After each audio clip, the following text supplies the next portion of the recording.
일요일 그 두 번째 녹화를 합니다. 지금이 오후 3시 38분을 가리키고 있네요.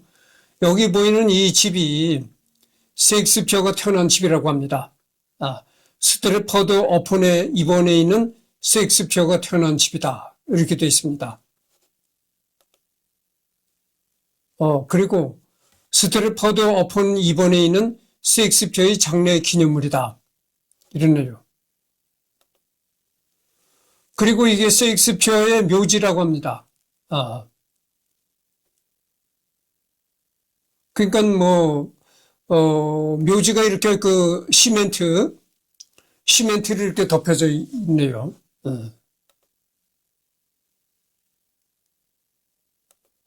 그렇습니다. 그래서, 하여튼,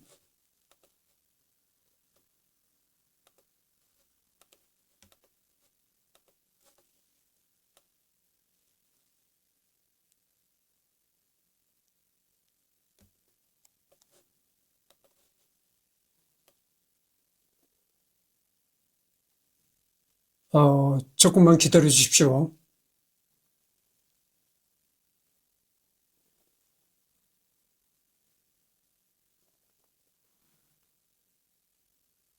언어의 창조자 여기서부터 할 차례죠.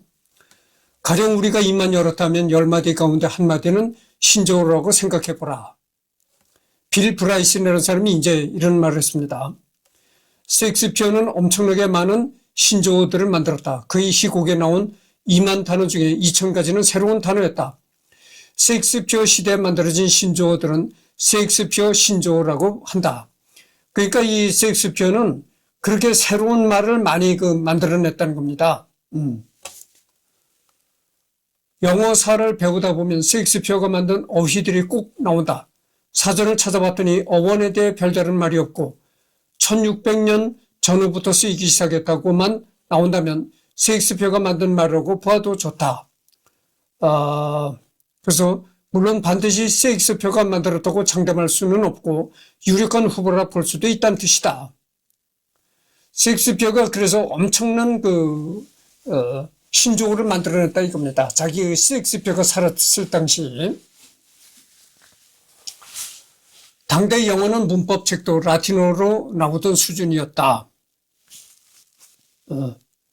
비슷한 시기에 간행된 킴 제이스 성경과 함께 영어의 발전에 지대한 공헌을 한 셈이다. 영문학이라는 학문 자체가 셰익스피어의 작품들과 킹 제임스 성경을 최고봉을 하는 험준한 산맥이라는 말도 있다. 다만 셰익스피어가 정말로 해당 단어들을 창조했는가에 대해 비판적으로 보는 견해도 있다. 셰익스피어가 해당 단어를 창조한 것이 아니라 그저 그전까지도 쓰이던 단어를 기록한 가장 오래된 문서일 뿐이라는 것. 어찌됐든 고증적으로 가장 확실한 점은 셰익스피어는 아예 새로운 단어를 창조했다기보단 기존의 단어들을 당대에는 새로운 방식으로 응용하여 신조어들을 만들어서 현대의 영어의 초석을 다져 놓았다는 것. 셰익스피어가 신조어들을 만드는 방법은 대표적으로 5가지로 분류된다. 두 단어를 결합하는 방식, 동사를 형용사화하는 방식, 명사를 동사화하는 방식, 기존 단어에 접두사를 붙이는 방식, 기존 단어에 접미사를 붙이는 방식, 이런 방식들을 통해 셰익스피어가 창조한 그 당시 신조어들의 대표적인 예시로는 아래왔다. 현대의 한국인들에도 생각보다 익숙한 단어들이 많을 정도로 아직까지 널리 사용되고 있다. 탐닉, 그다음에 멸치, 강도 이런 게 나오네요. 베드룸, 침실, 하여튼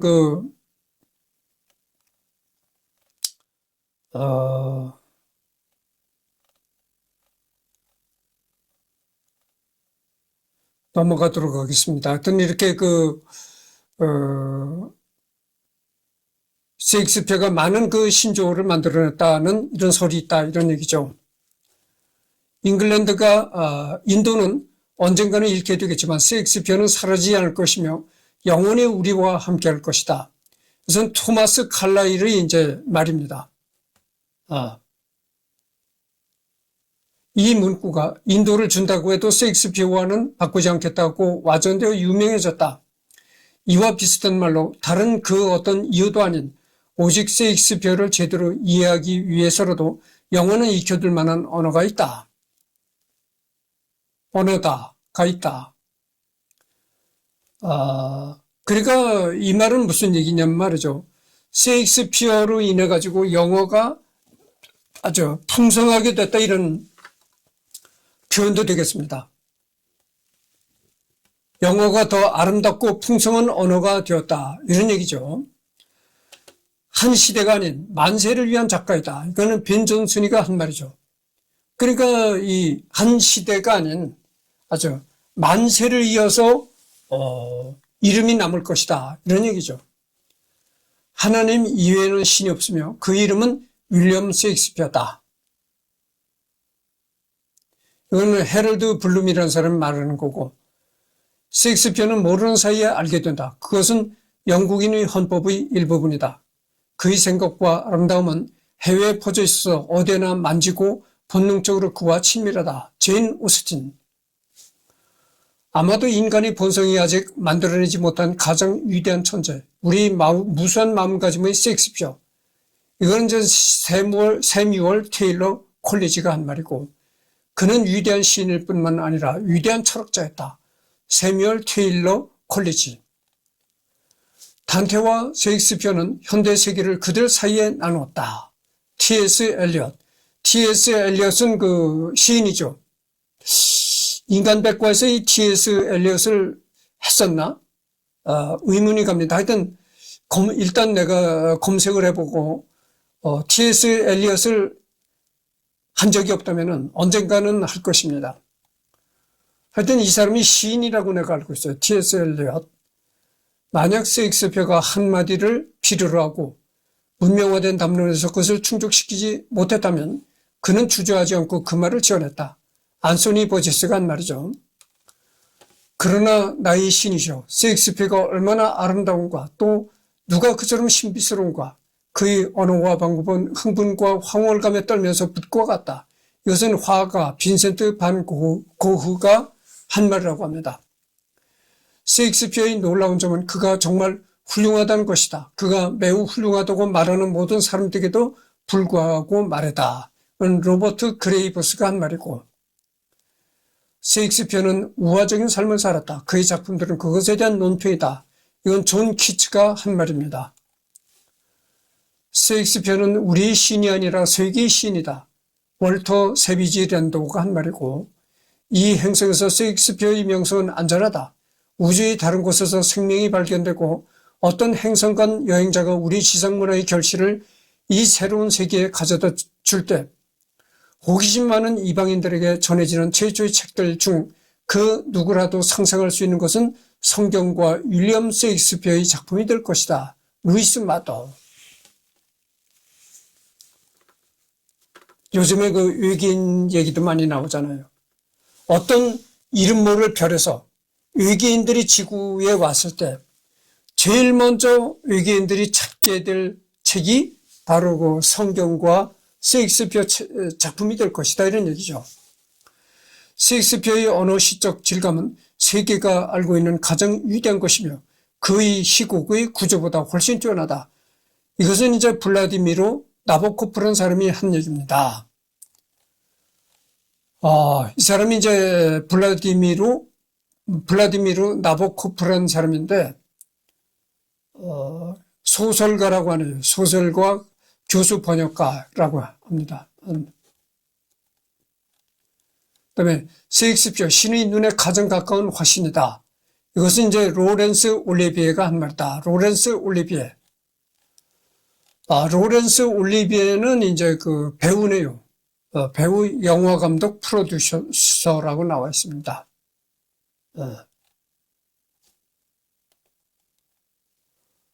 이렇게 나옵니다.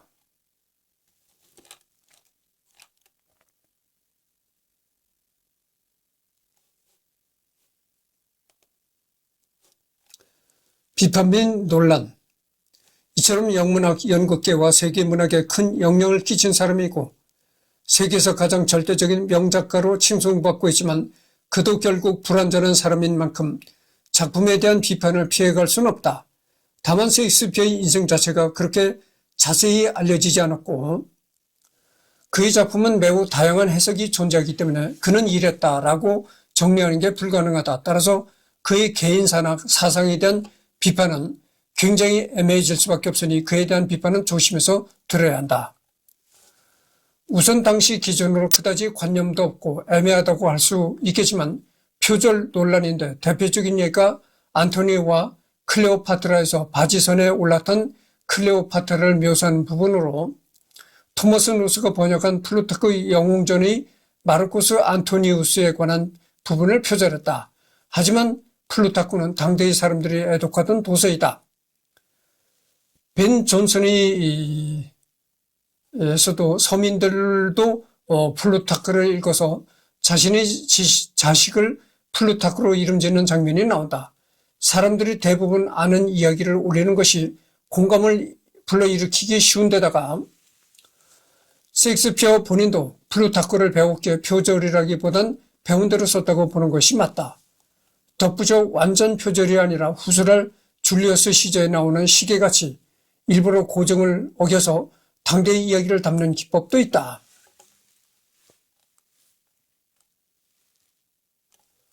줄리어스 시저라는 율리우스 카이사르의 일생을 다룬 극을 썼는데 사료 고증이 제대로 되어 있지 않은 창작 소설이라고 불리나 그 시대 자명종이 나온다. 다만 극 중에서 시간의 변화를 알려주는 장치로서 배치된 것으로 고증의 문제가 아닌 당시 무대의 한계를 보여주는 극적 허용이라고 봐야 한다. 글로브 시어터는 낮에만 공연되었고 밤이나 시간의 변경을 알려주기 위해서는 무대 유의 장치나 배우의 입력을 빌려 시간을 알려주는 방법밖에 없었다. 사실 줄리어스 시저가 쓰였던 시기에 반란과 기근으로 민중의 불안만이 하늘을 찌르며 엘리자베스 1세의 건강이 나빠지며 후대를 걱정해야 하는 시기였기에 그 불안감이 크게 나타난 것이다. 시계뿐만이 아니라 상령시, 로마식 복장을 쓰지 않고 올린 것은 일부러 시대적 고정을 무시하여 당대의 문제를 극으로서 반영하고 논하기 위해서이다. 사실 과거 작품들 중 고정을 신경 쓰지 않은 작품은 한둘이 아니기 때문에 이러한 건 그렇게까지 문제가 되는 건 아니다. 당장 한국의 판소리 적벽가도 내용은 고대 중국이지만 작중 나오는 군 편제는 조선군 편제다. 박홍규 교수의 저서 셰익스피어는 제국주의자다에서 흑인은 오셀로의 묘사의 비판뿐 아니라 템페스트를 영국에 대한 아메리카 대륙의 식민주의, 섬의 괴물 칼리버는 식민지 원주민을 상징한다고 비판한 바 있다. 그래서 일부 시각에선 셰익스피어를 인종차별주의라고 보는 경우도 있다. 다만 이건 역시 절대적인 분석이 아니라 다른 측면에서 본 이런 새로운 해석도 있을 수 있다고만 알아두자. 애초에 셰익스피어는 16세기 사람이고 21세기 도덕적 잣대를 그대로 들이댈 수는 없다는 걸 기억해야 한다. 그렇게 따지면 이 시기에 살았던 사람들 대다수는 인종차별자의 제국주의자가 된다. 그냥 당신이 뭘 생각하든 그런 쪽으로 해석한 누군가가 이미 있다고 보면 된다. 그만큼 오늘날까지 파고 파도 계속 무한히 나온 것이 셰익스피어다. 아무튼 당신이 뭘 공부하더라도 이 작가와 연관시킬 수 있다. 잔다르크 비하. 셰익스피어는 헨리 6세 제1부에서 잔다르크를 마녀, 악녀, 여부, 페륜녀로 묘사했는데 일각에서는 오늘날 잔다르크에 대한 평가와는 크게 동떨어져 있는 폄하라고 보고 셰익스피어를 비난한다. 잔다르크가 유럽에서 긍정적인 평가를 받기 시작한 것은 대체로 19세기 후부터이며 이는 민족주의 완성 및 당시의 안정된 국제정세, 제국주의 열강으로서의 동질감 형성 등과 관계가 있다. 잔다르크가 교황청으로부터 공식적으로 성인으로 인가받은 것은 무려 1차 대전이 끝난 후인 1920년이다. 16세기 잉글랜드 대중들이 잔다르크를 긍정적으로 생각했을 리는 없고 대중들이 인기를 바탕으로 먹고 사는 극작가가 이런 생각을 거스를 수도 없다. 다만 잔다르크는 이미 죽은 지 25년 뒤인 1456년에 교황청에서 공식적으로 재판을 다시 열어 마녀와 이단자가 아니었다고 발표가 났으므로 따라서 외국에 대한 지식이 적지 않았던 셰익스피어도 또한 셰익스피어가 참고했던 역사서를 쓴 영국의 역사가들도 이런 사실을 이미 알고 있었을 가능성은 있다. 어차피 왕정시대여서 게다가 엘리자베스 1세 때 가톨릭 탄압이 심했을 때여서 의미가 없겠지만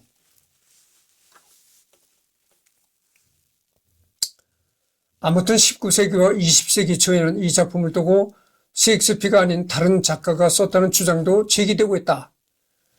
인간 잔다르크를 제대로 조명해 보려고 했던 작가 조지 버나드 쇼도 제기한 적이 있는 의견인데 셰익스피어의 작품은 전부 셰익스피어 혼자 쓴 게 아니다. 그 시대에는 공연을 빨리빨리 올리기 위해서 극작가들을 협업하는 일이 흔했다. 그러니까 셰익스피어 작이라고 알려졌다고 해서 무조건 셰익스피어가 혼자 썼다 이렇게 생각할 수 없는 것들이 많다 이런 얘기죠. 대표작 맥베스 잣된 잣대로 아테네의 티모는 토마스 미들턴과의 협력이 유력하며 가장 최근의 셰익스피어 작품에 포함된 에드워드 3세도 젊은 시절 셰익스피어가 40% 정도만 담당한 작품이다. 헨리 6세는 셰익스피어의 습작기 작품 중에서도 초기작에 속하는 작품으로 천재로 이름을 날렸으나 20대의 여조라는 크리스토퍼 말로와의 협업이라는 설이 제기되고 있다. 버나드 쇼가 지적했듯 작품 속 잔다르크의 묘사가 일정하지 않기 때문이다. 그러니까 셰익스피어라고 알려진 작품도 그때 당시 다른 사람과 협업해서 썼다고 할 수 있는 그런 것도 있다 이런 얘기죠. 어쨌거나 근현대 들어서는 잔다르크에 대해 원작처럼 직접 마녀나 악녀로 묘사된 게 부담되는 일인지 이미 20세기 때부터 해당 작품의 무대화에서 잔다르크의 부정적인 묘사를 지우기도 했으며 2011년 한국에서의 공연도 그랬고 2016년 셰익스피어의 사극을 드라마화한 할로우 크라운 시리즈에서도 잔다르크의 묘사에 대해 원작과 달리 부정적인 묘사를 지우고 각색해서 연출했다. 가상인물설 셰익스피어가 아닌 가상인물이 또 이렇게 책을 쓰는데 일조했다 이런 얘기도 있다는 거죠.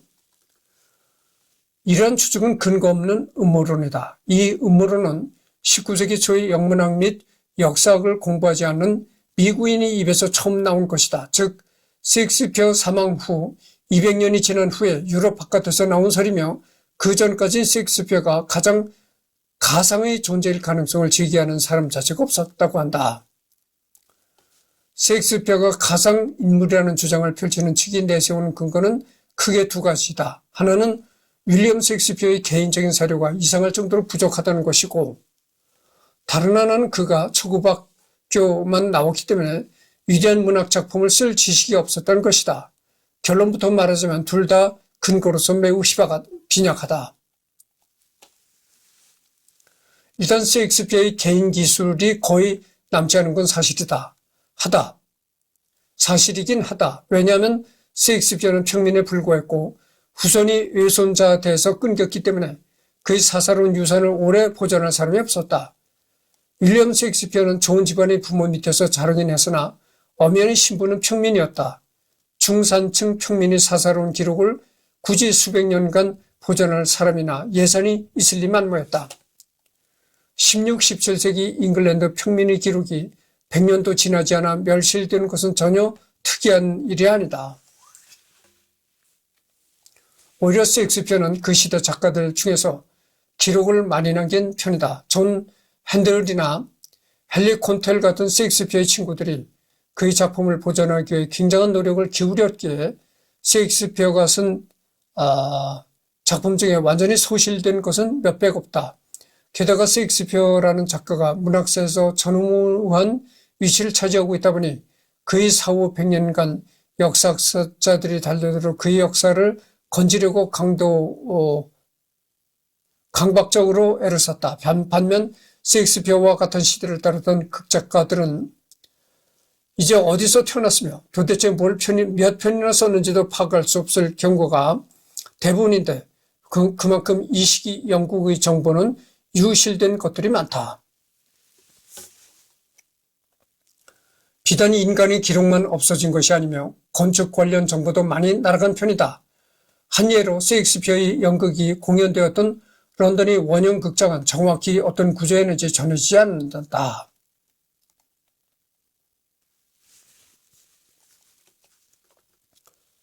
잠깐만요.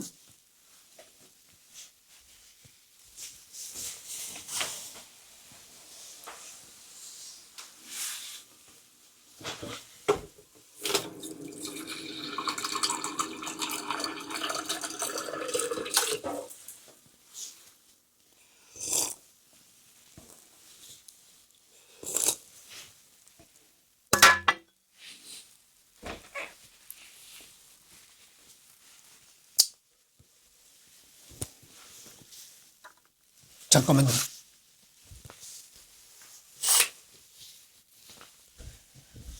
그리고 윌리엄 셰익스피어가 영문학계의 북극성으로서 숭앙받기 시작한 때는 그가 죽은 이유다.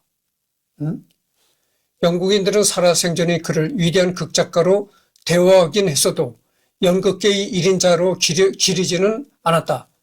셰익스피어 생존 당시는 벤 존슨이나 크리스토퍼 말로 등 존재감이 거대한 라이벌들이 도처에 있었고 그들이 후세에 더 존경받을 가능성이 높다고 평가받았다.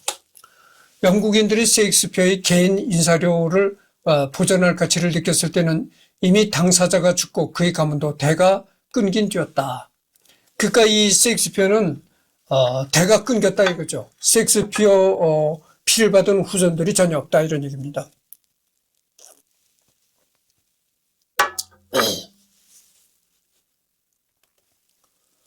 그리고 개인적인 기록이 없다는 것도 어느 정도 걸러 들어야 한다. 셰익스피어 본인이 기록한 사적인 흔적은 얼마 없을지언정 남이 셰익스피어에 대한 기록한 공적인 문서는 많이 남아있다. 그 당시 잉글랜드 관공서 서류엔 셰익스피어 가족들의 이름이 올라와 있다. 거주 기록, 앤 해서웨이와의 혼인신고서, 자녀들의 출생, 사망, 혼인기록, 전출입 신고서, 하숙집 주인의 재판에 증인으로 끌려가서 선서했다는 사실을 기록한 법정 서류, 주택 구매 기록, 벌금 고지서, 공무원의 실수로 이름을 틀리게 쓴 시민등록부, 왕실 공연용 팸플렛, 유언장 등등 거주 이전 기록을 보아도 그가 작가로서 형편이 피었을 무렵 좋은 집으로 이사갔고 그 후 가끔씩 체납을 해서 벌금을 물었으므로 아주 부유한 편은 아니었고 매년 소득이 왔다 갔다 했으리라는 사실을 유추할 수 있다. 즉 셰익스피어라는 한 인간이 16세기 잉글랜드의 국민으로 태어나 법적, 사회적, 경제적인 실체로서 존재했다는 증거는 차고 넘친다. 지금이 23분을 경과했습니다.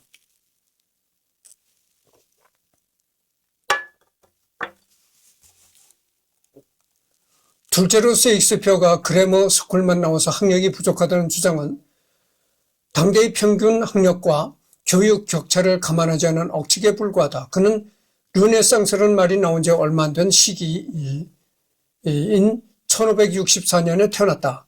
이 시대의 민중의 대다수가 학교 문턱도 넘지 못하고 교육을 받은 소수조차 기초적인 글을 읽고 쓰며 간단한 세무라는 정도의 기술만 익히는 데서 그쳤다. 당대의 잉글랜드는 전 근대적 기준으로 문해율이 높은 축에 들긴 했으나 온전한 서류를 작성할 수 있을 정도로 고급 교육을 받은 지식인은 소수였다. 그래서 이렇게 셰익스피어가 이제 초등학교를 다니다 말았다. 이렇게 해가지고 셰익스피어가 무식한 사람이다. 이렇게 말한다는 거는 상당히 잘못된 얘기라는 거죠. 우선 셰익스피어가 태어났던 1500년대에는 여기도 나오잖아요. 서양 사람들도 거의가 다 문맹이었다 그죠. 글자도 모르는 사람들이 대다수였다. 그런데 그런 시절에 그래도 초등학교도 가서 다녔다는 것이 얼마나 대단한가 이런 얘기를 하는 거예요. 우리나라도 그렇잖아요. 우리나라도 뭐 정주영이가 통천소학교뿐이 못 나왔다고 하니까 뭐 정주영이가 무시간이 뭐니 이렇게 욕을 하는 사람들이 많아요. 근데 정주영이가 살았을 때는 말이죠. 학교 문턱도 안 소학교도 안 가는 사람들이 대부분이었어요. 그때는 그게 농촌뿐만이 아니고 서울도 그랬다니까. 이 서울 뭐 한양 경성 서울도 그랬어요. 서울도 뭐 아주 특별한 그런 명문가 집 자손이나 학교를 갔지. 그렇잖아요. 서울에 산다고 다 명문가 집안이 아니잖아요. 내가 이승열이 얘기를 자꾸 이렇게 낮춰서 얘기를 하니까 자존감이 없다. 뭐 이렇게 등등 얘기하는데 내가 누구는 얘기를 하지만 자존감하고는 이게 관계가 없는 얘기입니다. 아니, 자기 자신은 올바로 내가 이승열이가 공장 생활하는 이승열이가 뭐 사회적으로 어떤 지위를 갖고 한 달에 내가 뭐 2천만 원 이상의 소득을 올리는 2천만 원 이상의 봉급을 받는 고소득자고 이렇게 뻥꾸라를 치면 되겠어요. 그거는 자존감하고는 상관이 없는 겁니다. 오히려 사기꾼이죠. 그런 거짓말하면 사기꾼이다 이런 얘기죠. 그래서 그때 정주영 회장 당시에 서울 시민도 진짜 학교 가는 소학교라도 제대로 나오는 사람이 극히 적었어요. 그런 시대에 그래도 강원도 총구석에서 통천소학교를 나왔다는 거는 그만큼 정주영 회장이 그만큼 이미 훗날 기업가로서 크게 성공할 수 있는 싹수가 보였다. 이렇게 얘기를 할 수가 있는 겁니다. 그래서 내가 언젠가도 얘기를 했지만 역사적인 일을 얘기를 할 때는 그 시대 상황에서 얘기를 해야지 지금의 상황에서 역사를 얘기를 하면 안 되는 겁니다. 그래서 이 정주영 회장도 통천소학교뿐이 못 나왔다고 해가지고 뭐 무시간이 뭐니 이런 얘기를 해서는 절대 안 되는 겁니다. 그렇다는 것만 셰익스피어도 그랬다는 얘기죠. 셰익스피어도 윌리엄 셰익스피어가 15세까지 다녔을 거라 짐작되는 킹스 뉴스쿨은 귀한 집 자제들에게 라틴어와 고전을 가르치던 그래머 스쿨이었다. 보세요. 그래서 이 셰익스피어가 다녔던 이 스쿨은 그 당시에도 이 아주 귀한 집 자손들이 다니던 학교였다. 이런 얘기죠. 그러니까 어떻게 되겠어요? 그 시대에는 셰익스피어가 그래도 교육을 받은 층이었는데 그걸 가지고 지금의 시각으로 셰익스피어가 무식하다 어쨌다 이렇게 얘기를 할 수는 없는 거다 이런 얘기죠.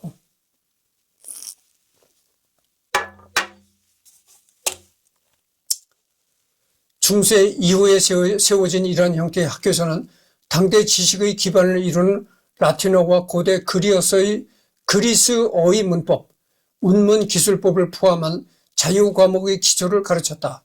16세기 잉글랜드 내의 글래머 스쿨이 학생들에게 가르친 라틴어 수준만 본다면 현대의 영국 인문학부생은커녕 박사도 따라가기 힘든 수준이었다. 그때 당시 그 학교에서 가르쳤던 그 라틴어 수준은 말이죠. 현대 그 박사도 따라가기 힘든 수준이었다는 겁니다. 그 정도로 퀄리티가 높았다 이런 얘기죠. 즉 셰익스피어는 어릴 때부터 전문적인 교육기관에 들어가 고전 언어를 읽고 쓰는 법을 배웠으니 16세기 기준으로 학력이 높은 인물이었다. 극작가를 하기엔 적합한 교육을 받은 사람이라고 할 수 있다. 그때 기준으로서는 이 셰익스피어가 학력이 높은 사람이었다 이런 얘기죠. 그러니까 보세요. 아까도 내가 정주영 회장 얘기를 했지만 내가 자꾸 정주영 회장 얘기를 한다고 내가 뭐 정씨들하고 어떤 관계가 있어서 이런 얘기를 하는 것은 절대 아닙니다. 그러니까 정주영 회장도 그래요. 뭐 그렇다고 해서 정주영 회장이 아주 높은 지식을 쌓은 박사급 사람이다 이런 얘기는 아니고, 그렇다 해서 정주영 회장이 무식한 사람 아니었다 그런 얘기예요. 그 시대로 볼 때는 소학교 나오는 사람도 상당히 드물었기 때문에, 그래서 소학교를 나왔다는 것 자체가 훗날 기업가로서 성공할 수 있는 싹수가 보였던 사람이다 이런 말을 한 거예요. 그리고 무엇보다 그 당시 위대한 극작가가 되기 위해 대학 졸업장을 받을 필요는 없었다. 대표적으로 제임스 1세 시대의 기획관 시은이었던 벤 존슨 역시 대학을 나오지 못했다. 그러나 이 사람도 영문학에 남긴 발자취가 상당하며 현대인들에게도 문학사의 거장으로 존중받는다. 단순히 대학을 못 나왔다고 해서 벤 존슨이 가짜라는 음모론을 만드는 사람은 없는데 왜 셰익스피어만 유독 가상인물이라는 썰이 많이 도는가? 그 정도급 인물이 아니면 저런 음모론을 만들어봤자 관심을 못 받기 때문이다.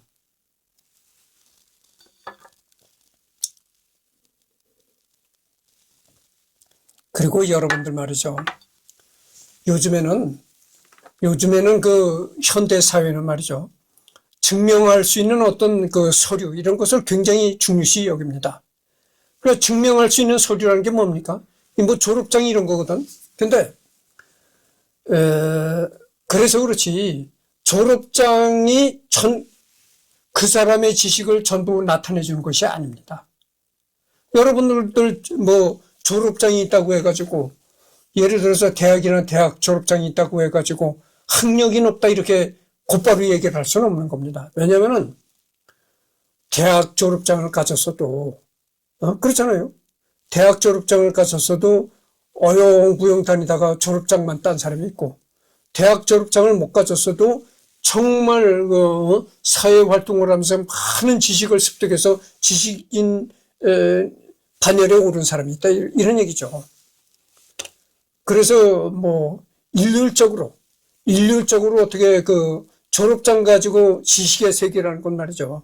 물론 졸업장이 어느 정도 나타내주는 척도인 것만은 확실합니다. 그러나 그것이 전부가 아니다. 그런 얘기죠. 지식의 세계라는 건 졸업장이 전부가 아니다. 이런 얘기입니다. 그래서 이 셰익스피어 얘기를 하다가 자꾸 그런 얘기가 나오는데, 그래서 이 셰익스피어를 무식하다. 뭐 이렇게 얘기를 할 수가 없다. 이런 얘기입니다. 셰익스피어의 작품은 그리스 로마의 고전 희곡에서 많은 설정을 차용했다.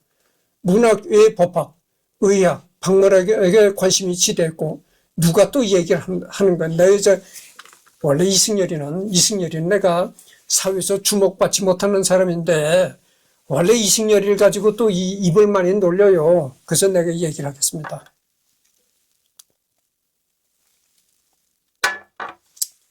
내가 이렇게 유튜브에다가 뭐 이렇게 이름 높은 사람들을 이렇게 동서양을 다루고 하니까, 그리고 또 음악도 클래식 음악을 올리고 그러니까 뭐라고 하냐면, 그래, 저 사람이 이승열이 저 사람은 여자를 얻어도, 그러니까 아내를 얻어도 아내가 지식인을 얻어야 되겠다 이렇게 생각하는 사람이 있어요. 근데 지식 있는 여자가 지식이 없는 여자도 나를 싫다고 하는데 지식이 있고 눈이 높은 여자가 이승열을 좋아하겠어요? 안 좋아하죠. 그건 너무나 당연한 겁니다. 생각해 보세요. 어떤 고등학교 교사나 아니면 뭐 검사 판사라는 여자라든가 변호사를 하는 여자라든가 이런 여자들이 나를 좋아하겠습니까? 안 좋아하지.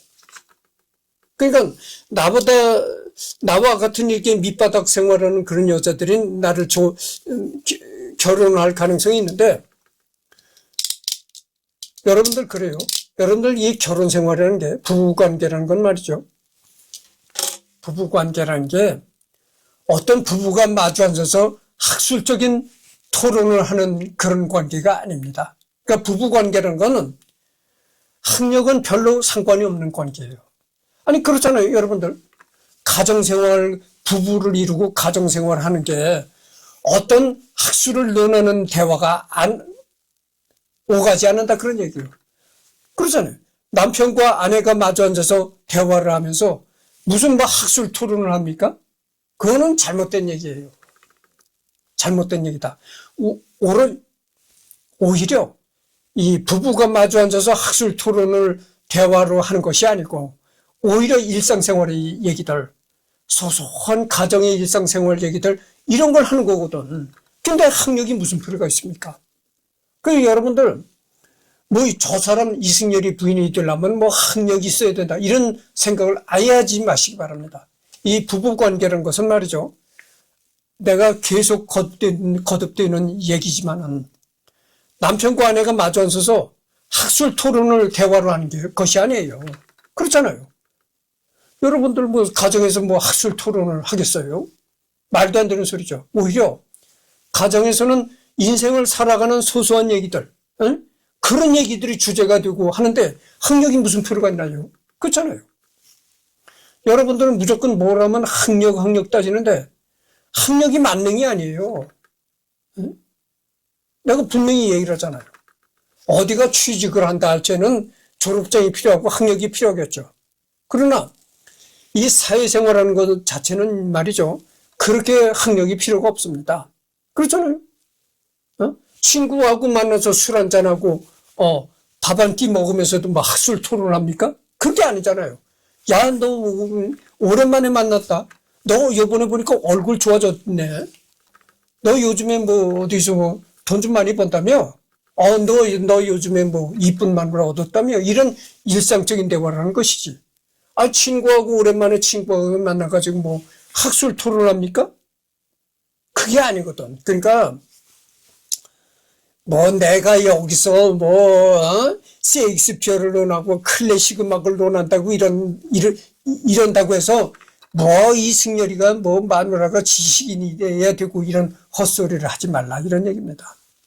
나는 그런 거 안 봅니다.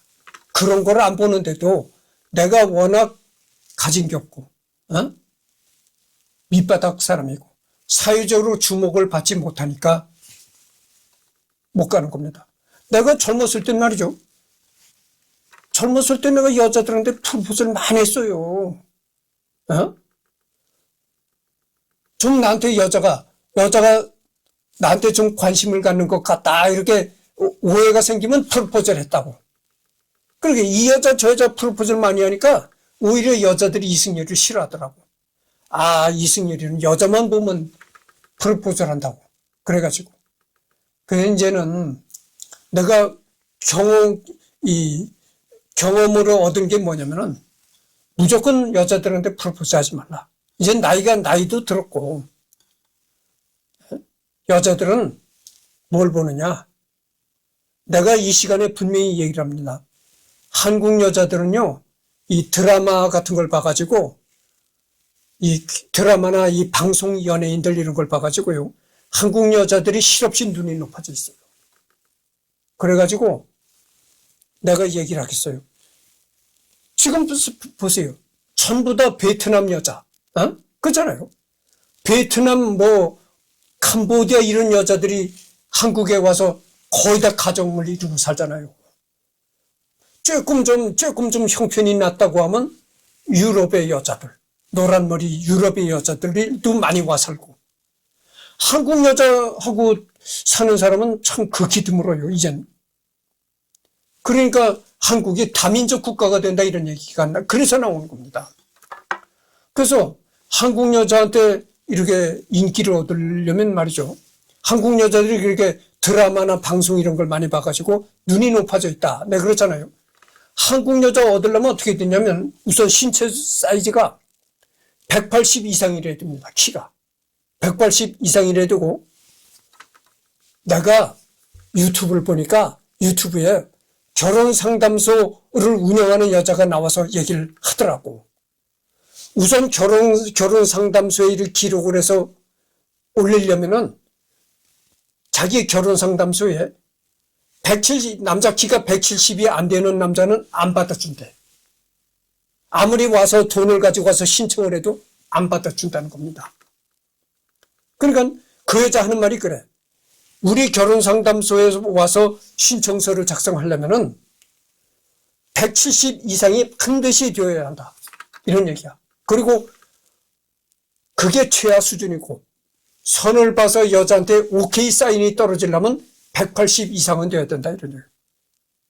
한국 여자들 그렇게 눈이 높고 180 이상이 되고, 그러니까 배우적인 배우나 탤런트 같은 외모를 갖춰야 된다. 신체 조건과 외모를 갖춰야 된다. 그러니까 남자 키는 180 이상이 필히 되어야 되고 4년제 대학 이상도 되는데 그건 최하 조건이고, 대학원 석사 이상 되어야 여자들한테, 그러니까 석사 학위 이상은 가져야 여자들한테 눈에 싹 들어온다.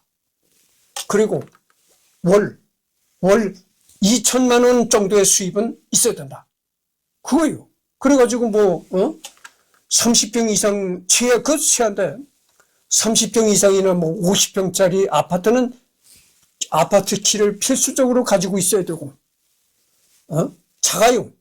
자가용은 우리나라 그 자가용어로 말을 하자면 그랜저, 현대에서 나온 그랜저 정도로 해야 되고, 외국 자가용어로 말하자면 벤츠 정도는 타야 된다. 그래야 선을 보면 당장 오케이 사인이 떨어진다, 이런 얘기예요. 그러니 그 수준의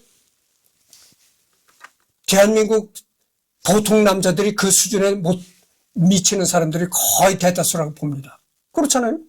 아무리 지금 대한민국 사람이 체격이 커졌다고 해도 배우나 탤런트 이런 사람들이 거의 180 이상이 되는 것이지. 길거리 나가보죠. 여러분들 그 명동거리 한번 나가봐요. 이 대부분 한국 남자들이요, 180이 안 되는 사람들 거의 대다수입니다. 그게 방송 탤런트 영화배우 이런 사람들만 봐가지고 눈이 높아져서 그래. 아니 결혼상담소의 여자 소장이 그러더라니까. 키가 180 이상이래야 되고 석사학위 정도는 가지고 있어야 되고 전문직을 가지고 있어야 된다. 변호사, 의사 이런 사회적으로 주목을 받는 전문직을 가지고 있는 남자래야 선을 봐도 당장 오케이 사인이 떨어진다는 거예요. 그래서 내가 이 얼굴에 주름이 가도록 못 갔잖아요.